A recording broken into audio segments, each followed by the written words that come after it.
Once upon a time, in a small village nestled between rolling hills and quiet forests, there lived a young man named Elias.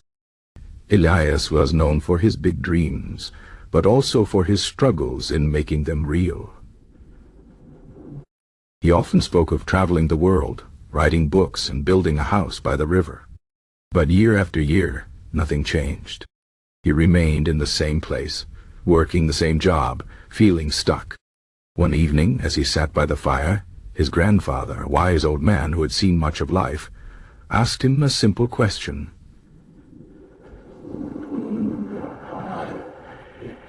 Yes. What do you truly want? Elias sighed and repeated his usual dreams. His grandfather nodded and said, "Dreams are like seeds.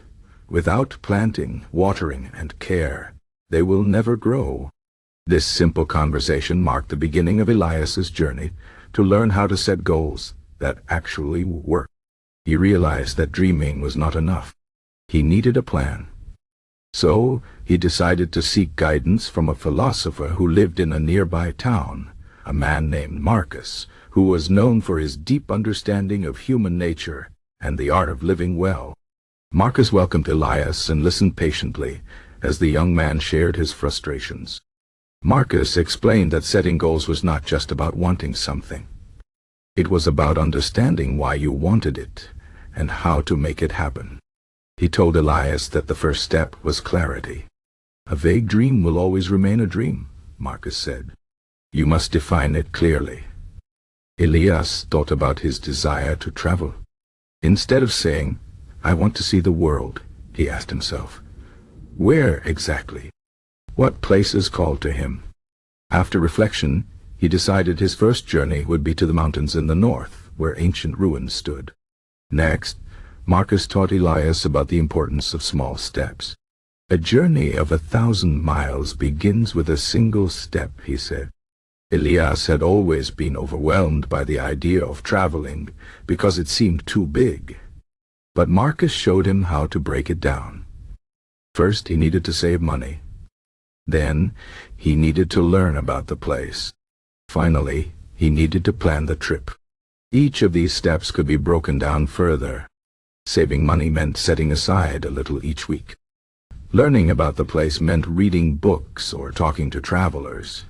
Planning meant choosing dates and routes. Elias also learned about the power of discipline.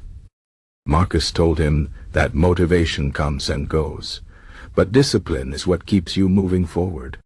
To build discipline, Elias started small. He set a goal to read 10 pages about the northern mountains every night. At first it was hard. Some nights he was tired or distracted. But he kept going. Over time it became a habit. He didn't need to think about it, he just did it. Another important lesson was measuring progress. Marcus explained that without tracking, goals often fade away.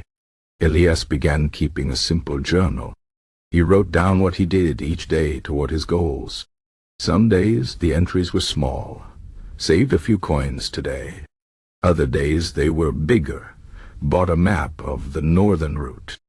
Seeing his progress in writing made him feel proud and motivated. But not everything went smoothly. Elias faced setbacks. One month, an unexpected expense wiped out his savings. He felt discouraged and thought about giving up. Marcus reminded him that obstacles are part of the journey. "Failure is not the opposite of success," he said. "It is part of it."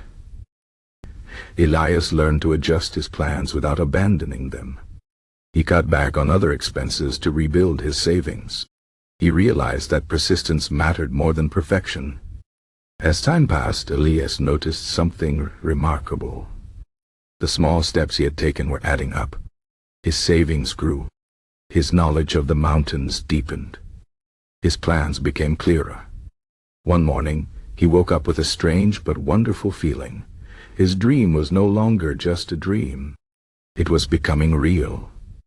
The day finally came when Elias stood at the foot of the northern mountains, looking up at the ancient ruins he had read so much about. As he climbed, he thought about the journey that had brought him here. Not just the physical journey, but the mental and emotional one. He had learned that setting goals was not about magic or luck. It was about clarity, small steps, discipline, tracking progress, and persistence. When he returned home, he shared his story with others in the village. Many were inspired, but some still doubted. "It's easy for you," they said. "You're different." Elias smiled and told them the truth. He was not different. He had simply learned how to set goals that actually worked. And if he could do it, so could they. The years passed, and Elias achieved many of his dreams. He traveled to distant lands, wrote stories about his adventures, and eventually built that house by the river. But more importantly, he lived a life without regret, a life where his dreams were not just thoughts but realities. And it all began with a simple question: what do you truly want? So, if you find yourself dreaming but never doing, remember Elias' story. Take the first step. Define your goal. Break it down. Stay disciplined. Track your progress. And never give up. Because the difference between a dream and a reality is not talent or luck. It is action. And action begins with a goal.